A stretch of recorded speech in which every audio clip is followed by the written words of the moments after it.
Fort Carson, Colorado, home of the 4th Infantry Division, was blanketed in an early autumn chill as the sun rose over the Rocky Mountains. The military police station near the main gate was already bustling with activity, shift change, morning briefings, and the usual parade of minor infractions that kept the MPs busy on any large army post. The smell of strong coffee permeated the briefing room, a necessary fuel for soldiers starting their day before dawn. Specialist Jennifer Hayes stood at the back of the morning formation, her red hair pulled into a tight bun beneath her patrol cap. At 33, she was older than most specialists, a fact that had raised eyebrows when she arrived at Fort Carson 3 months ago. Her transfer paperwork indicated she had served in administrative roles at several stateside posts before reclassifying to military police, which explained her late start in the MP Corps. But there was something about her that didn't quite fit the profile of a typical admin soldier turned law enforcement. Which city are you watching from? Share it in the comments. Maybe someone else from your city is here too. And remember, if you believe heroes appear in the most unexpected ways, hit subscribe and give this video a like. Hayes, Rodriguez, Taylor, you've got main gate duty, announced Staff Sergeant Wilson, the patrol supervisor, a stocky man with 15 years of MP experience etched into the lines around his eyes. Hayes, you're on vehicle inspection. Hayes nodded quietly, her expression neutral. Vehicle inspection was the least confrontational position at the gate, checking IDs and paperwork rather than dealing directly with potentially problematic individuals trying to enter the post. It was the position typically given to the newest, least experienced MPs, not someone who had been on the job for 3 months. Again? Muttered Specialist Rodriguez, a compact, muscular woman with 4 years of MP experience. That's the third time this week she's gotten vehicle inspection. You complaining about not having to stand in the cold checking IDs? Taylor replied with a smirk. Specialist Taylor was a lanky 22-year-old who had joined the MPs straight out of high school, eager for authority and action. I'm saying some of us actually joined the MPs to do MP work, Rodriguez said, just loud enough for Hayes to hear, not hide in the inspection lane. Several other MPs snickered in agreement. Hayes had developed a reputation for avoiding any situation that might lead to confrontation, volunteering for desk duty, paperwork, or vehicle inspection, rather than patrols that might require her to assert authority or handle difficult situations. It was unusual behavior for someone in law enforcement, and it hadn't gone unnoticed. If Hayes was bothered by the comment, she didn't show it. She simply collected her gear. Radio, citation book, reflective vest, and headed for the patrol car without a word. Her movements were efficient but oddly restrained, as if she were consciously controlling each motion. At the main gate, Hayes settled into her routine with quiet efficiency. She was thorough and professional, but noticeably reserved. When drivers became impatient or confrontational about inspection procedures, she would immediately call over one of the other MPs rather than handle the situation herself. It happened 3 times during the first 2 hours of their shift. Once with a contractor whose vehicle registration had expired, once with a sergeant who had forgotten his ID, and once with a civilian spouse who objected to having her vehicle searched. You know, you can write them up yourself, Rodriguez said during a lull in traffic, her breath visible in the cold morning air. You don't have to call me every time someone gets an attitude. Just following procedure, Hayes replied mildly, her green eyes focused on the next approaching vehicle. Rodriguez shook her head in frustration. The procedure is that you handle minor infractions yourself. You've been here 3 months, Hayes. At some point, you need to start acting like an actual MP. I'll work on it, Hayes replied, her tone neither defensive nor particularly committed to improvement. Rodriguez studied her for a moment. Were you like this in admin too? Afraid of confrontation? Because I don't get how you made it through MP school if you can't even tell a sergeant his ID is expired without backup. A flicker of something. Annoyance? Amusement? Crossed Hayes's face before her expression returned to its usual neutral state. Everyone has their strengths, she said simply.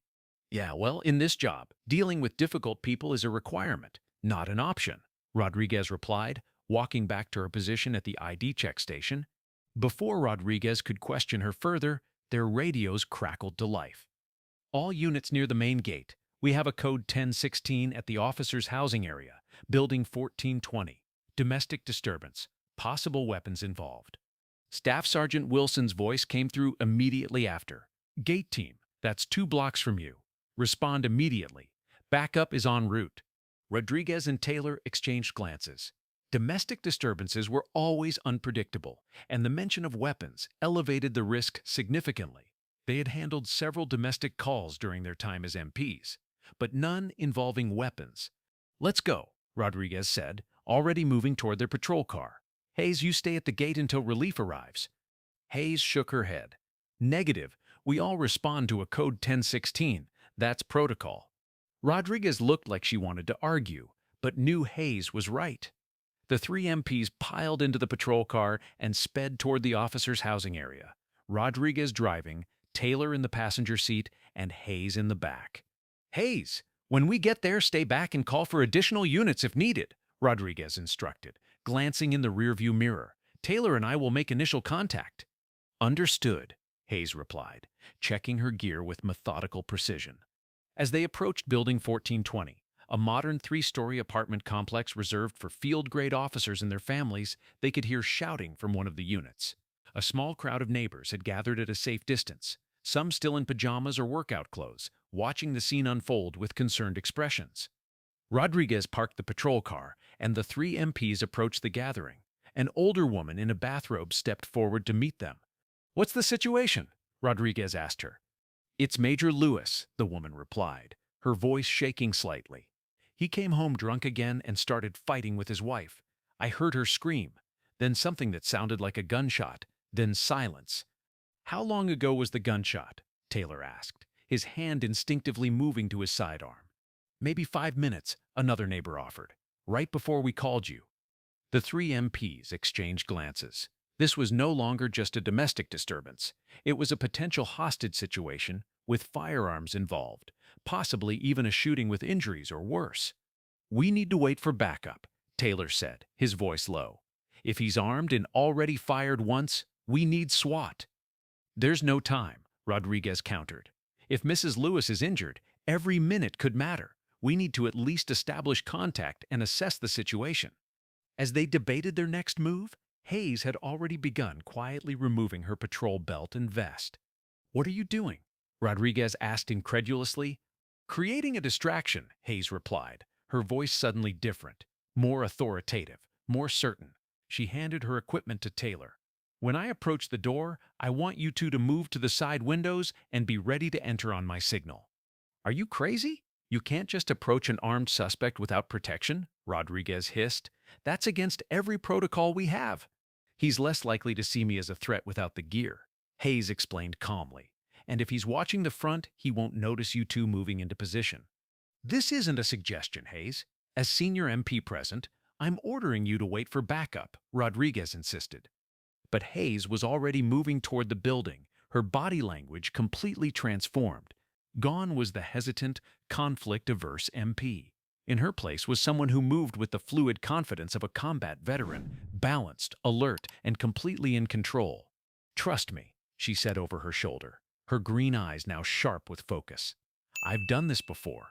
Before Rodriguez or Taylor could protest further, Hayes was at the door of the unit.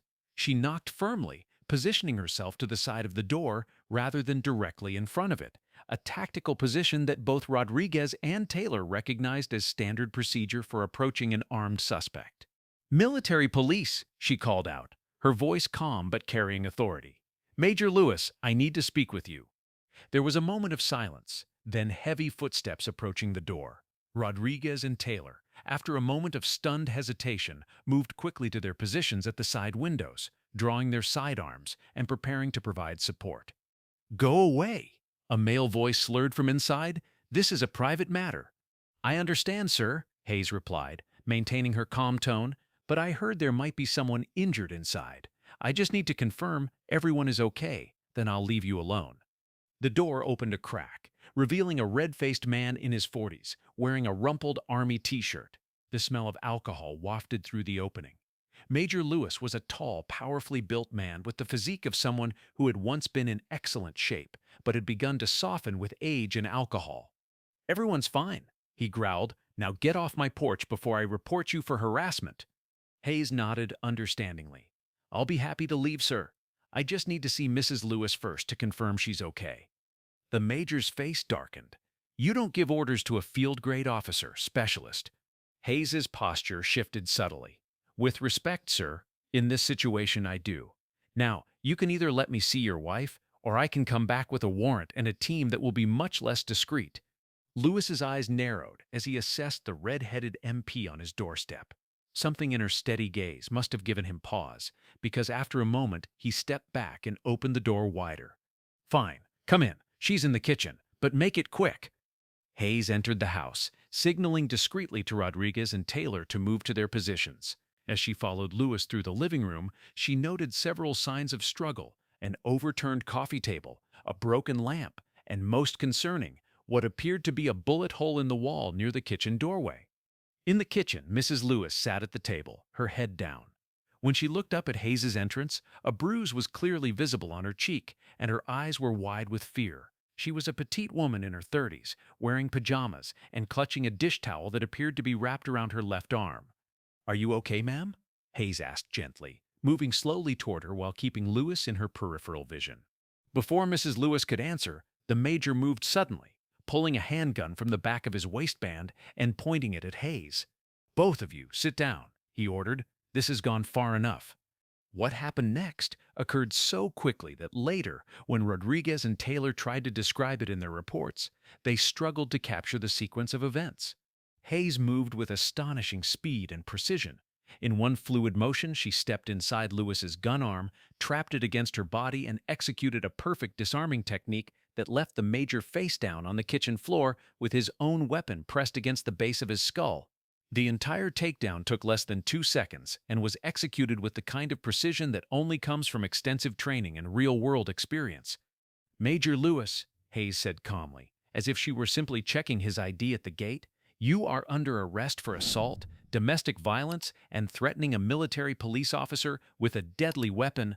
As she secured his hands behind his back with zip ties, Lewis twisted his head to look up at her in shock and fury. "Who the hell are you?" he demanded. Hayes didn't answer. Rodriguez and Taylor burst through the side door, weapons drawn, only to find the situation already under control. "Clear the weapon and call it in," Hayes directed Taylor, who stood frozen in the doorway. "Rodriguez, check on Mrs. Lewis and photograph her injuries." Both MPs moved to comply, too stunned by what they had just witnessed to question her sudden assumption of command. Rodriguez quickly determined that Mrs. Lewis had suffered a minor graze wound from the earlier gunshot, along with bruising to her face and arms. She began administering first aid while Taylor secured the handgun. As Taylor examined the weapon, he noticed something that made him pause. The handgun was a Sig Sauer P320, but not the standard Army issue. This one had custom modifications, a specialized trigger, extended magazine, and markings that indicated it was part of a limited production run. "This isn't standard Army issue," he said, examining the gun. "No," Hayes agreed quietly. "It's not. It's a specialized model used by certain special operations units." Taylor looked up sharply. "How would you know that?" Hayes met his gaze steadily, but didn't answer. Within minutes, backup arrived, including Staff Sergeant Wilson and a medical team. Major Lewis was taken into custody, still raging about Hayes's intervention, while Mrs. Lewis was transported to the base hospital for treatment of her injuries. Back at the MP station, after all the necessary reports had been filed and the evidence processed, Staff Sergeant Wilson called Hayes into his office. "Shut the door," he said, his expression unreadable. Hayes complied, then stood at parade rest in front of his desk, her posture now reflecting years of military discipline that had been conspicuously absent in her previous demeanor. "Want to explain what happened out there today?" Wilson asked. "I apprehended a suspect who was threatening his wife and a military police officer with a firearm," Hayes replied evenly. "That's not what I'm asking, and you know it," Wilson said, leaning forward. "Rodriguez and Taylor say you took down a man twice your size using advanced close-quarters combat techniques that aren't taught in MP school.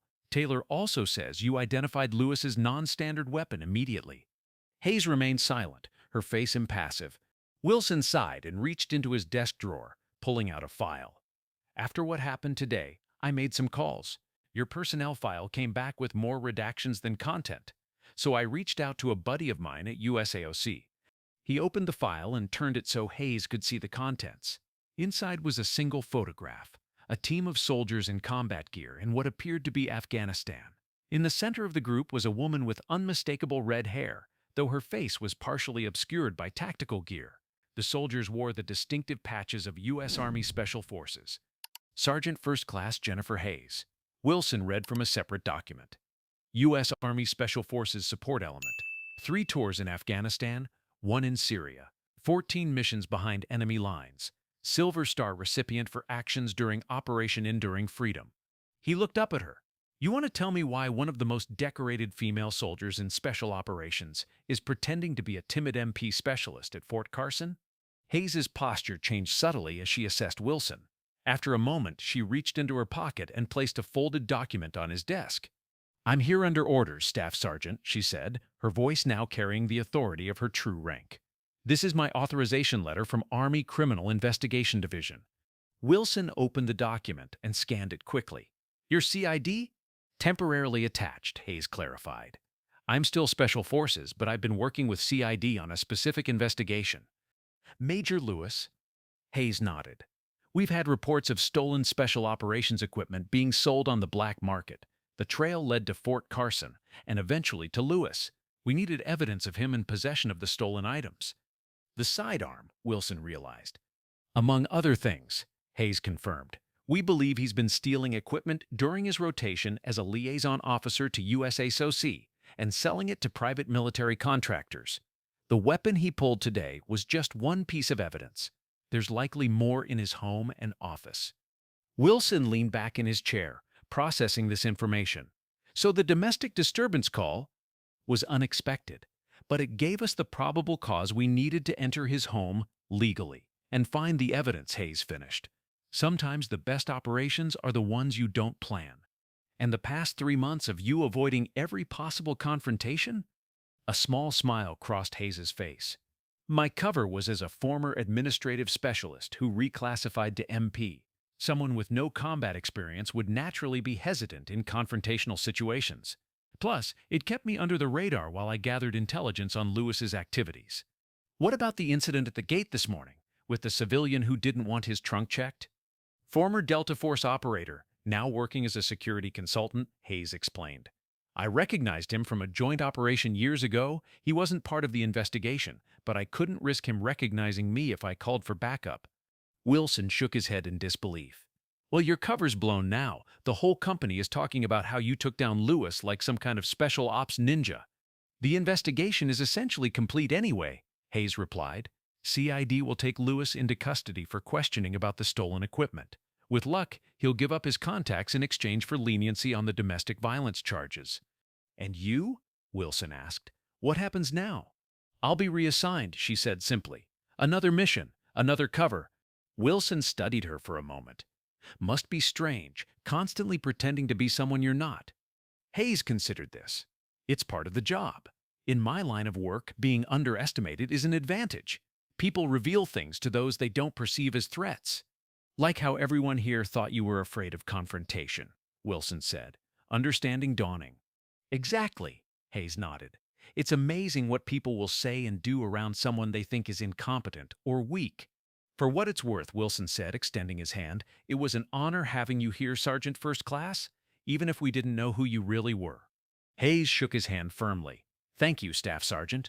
And if CID ever contacts you about this conversation— What conversation? Wilson replied with a knowing smile. As far as I'm concerned, Specialist Hayes was an unremarkable MP who transferred out after 3 months of service. The next morning, the MP company gathered for formation, buzzing with rumors about Hayes and the incident with Major Lewis. When Staff Sergeant Wilson called them to attention, all eyes searched for the red-headed specialist who had suddenly become a legend. But Hayes wasn't there. Before we begin, Wilson announced, I want to address what happened yesterday. Specialist Hayes has been reassigned, effective immediately. Her actions yesterday potentially saved Mrs. Lewis's life and secured the arrest of Major Lewis on multiple charges. Rodriguez raised her hand. Is it true she's Special Forces, Sergeant? Wilson's expression remained neutral. All I can tell you is that Specialist Hayes was an exemplary MP who performed her duties with distinction. The rest is classified. The rumors persisted, of course. Stories spread about the quiet, confrontation-averse MP who had taken down a field-grade officer with special operations precision. Some said she was Delta Force. Others claimed she was a CIA operative. A few even suggested she had been a foreign spy. The truth was both simpler and more complex. Sergeant First Class Jennifer Hayes returned to her Special Operations Unit, where her unique skills, including the ability to transform herself into someone entirely different, made her invaluable for the kind of missions that never made headlines and were never acknowledged in official records. 3 weeks after the incident at Fort Carson, a small package arrived at the MP station addressed to Staff Sergeant Wilson. Inside was a unit coin from the 5th Special Forces Group with no note attached. Wilson smiled as he slipped the coin into his pocket, a small token from a shadow warrior who had briefly walked among them. For the MPs who had worked with Specialist Hayes, the experience left a lasting impression. They learned that courage and capability can exist behind the quietest demeanor, and that sometimes the most dangerous person in the room is the one you least suspect. As for Hayes herself, she was already deep into her next mission, once again hiding in plain sight, her true identity, skills, and heroism concealed behind yet another carefully crafted persona. It was a lonely existence in many ways, but one she had chosen and excelled at. After all, in her world, the greatest victories were the ones no one ever knew about.